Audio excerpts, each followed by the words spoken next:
Soybean वडी घेतलेली आहे मी येथे 3 ग्लास पाणी ठेवलेलं आहे गरम होण्यासाठी। पाण्याला उकळी आलेली आहे। यात आता आपल्याला सोयाबीन घालायचे। 2 मिनिट आपल्याला पाण्यात शिजवून घ्यायचे सोयाबीन। जास्त ओव्हर कुक करायचं नाहीये।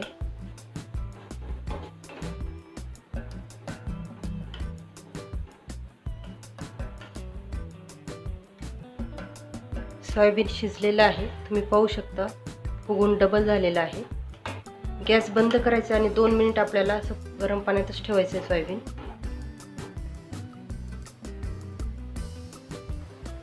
सोयाबीन आता आपल्याला गरम पाण्यातून काढून घ्यायचे। पाहू शकता फुगून डबल झालेला आहे।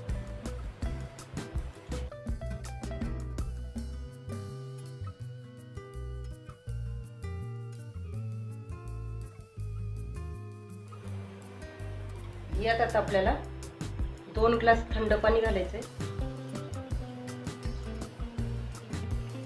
सोयाबीन जास्त ओव्हर कुक होणार नाही। दुसऱ्या बाउल मध्ये आपल्याला यातलं व्यवस्थित पाणी असं पिळून घ्यायचे, पूर्ण त्यात काढून घ्यायचे। दुसऱ्या बाउल मध्ये पूर्ण असं दाबून आपल्याला त्यातलं पाणी काढून घ्यायचं।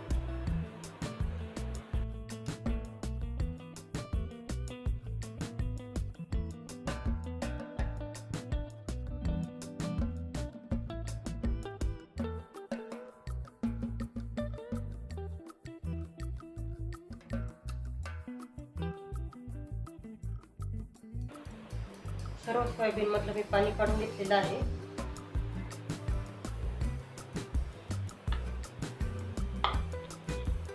आता एका मिक्सरच्या भांड्यामध्ये 1 इंच अद्रक आणि 1 हिरवी मिरची वाटून घ्यायचं आपल्याला मिक्सरला।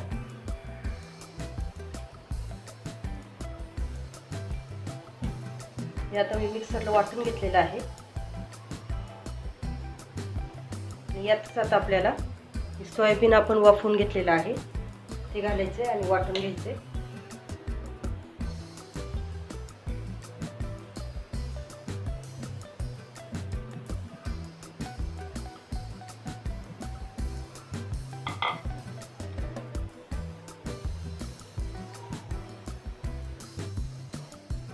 सोयाबीन मी मिक्सरला वाटून घेतलेलं आहे।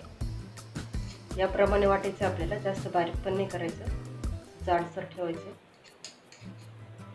पाहू शकता याप्रमाणे। हे आता एका बाउल मध्ये काढायचं आपल्याला।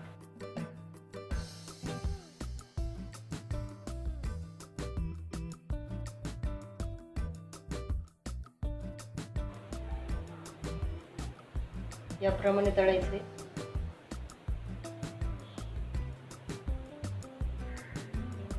यात आता आपल्याला 1 मीडियम साईजचा कांदा असा बारीक कट करून घेतलेला आहे तो घालायचा आहे।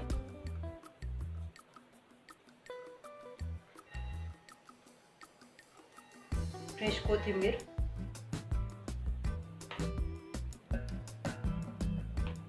अर्धा चमचा मी मीठ घेतलेला आहे, चवीनुसार घालायचे। अर्धा चमचा हळद, 1 चमचा मी लाल तिखट घेतलेला आहे। तिखट तुम्ही तुमच्या आवडीप्रमाणे घेऊ शकता। 1 चमचा मी किचन किंग मसाला घेतलेला आहे। मसाला तुम्ही तुमच्या आवडीप्रमाणे, तुम्हाला जो आवडत असेल, गरम मसाला किंवा चिकन मसाला पण तुम्ही वापरू शकता, त्याने छान टेस्ट येते। 1 चमचा धना पावडर,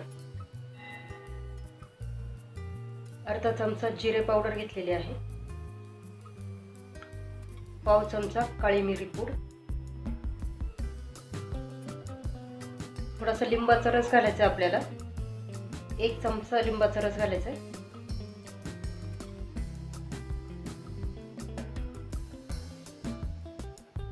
किंवा तुम्ही आमचूर पावडर पण वापरू शकता। मिक्स करायचं व्यवस्थित।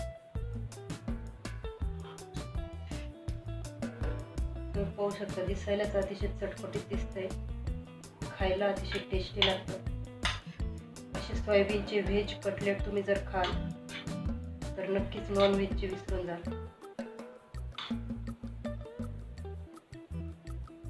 यात आता आपल्याला बाइंडिंगसाठी बेसन पीठ घेतलेलं आहे. 4 ते 5 चमचे बेसन पीठ आहे.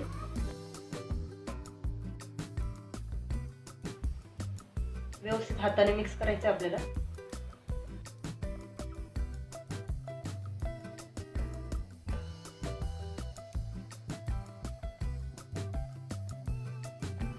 बेसन पिठाऐवजी तुम्ही कॉर्नफ्लोअर पावडर पण वापरू शकता.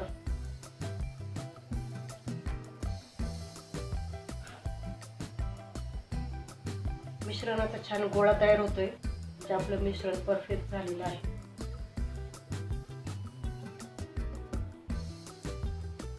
याच्यात आपल्याला कटलेट्स बनवायचे.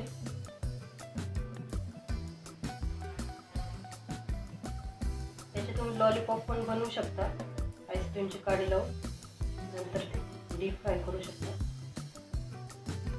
या आकाराचे कटलेट्स बनवायचे आपल्याला.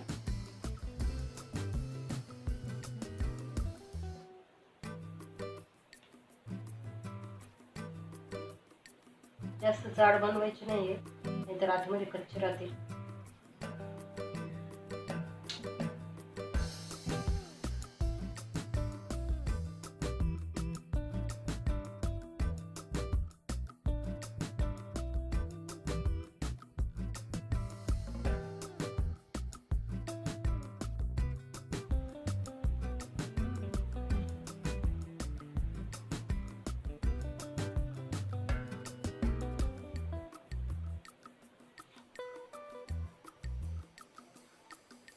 एका पॅन मध्ये आपल्याला थोडंसं तेल घालायचंय.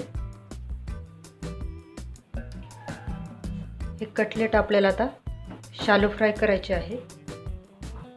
तेल अगोदर व्यवस्थित तापून घ्यायचंय.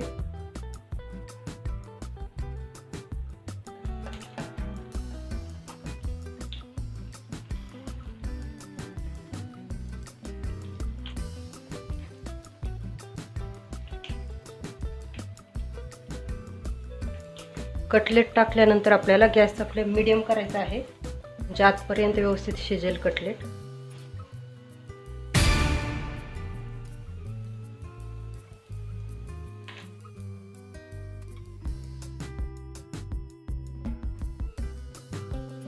एक साइडने छान गोल्डन ब्राऊन तळलेले आहे. छान कलर आलेला आहे.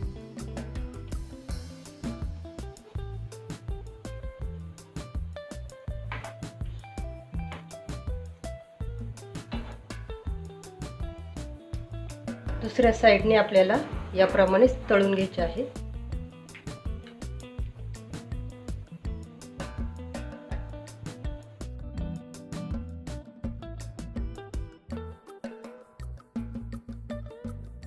दुसऱ्या साइडने आपले कटलेट छान तळलेले गेलेले आहे.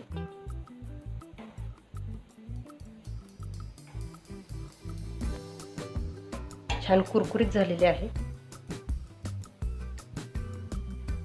आपण काढून घेऊया.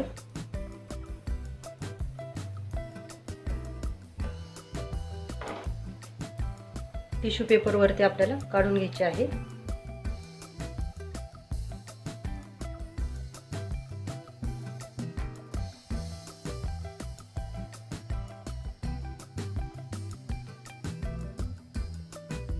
आपले व्हेज सोयाबीन कटलेट तयार झालेले आहेत. दिसायला अति चमचमीत दिसत आहेत, खायला अतिशय टेस्टी लागतात. तुम्ही नक्की ट्राय करा. पाहू शकता अतिशय कुरकुरीत झालेले आहे.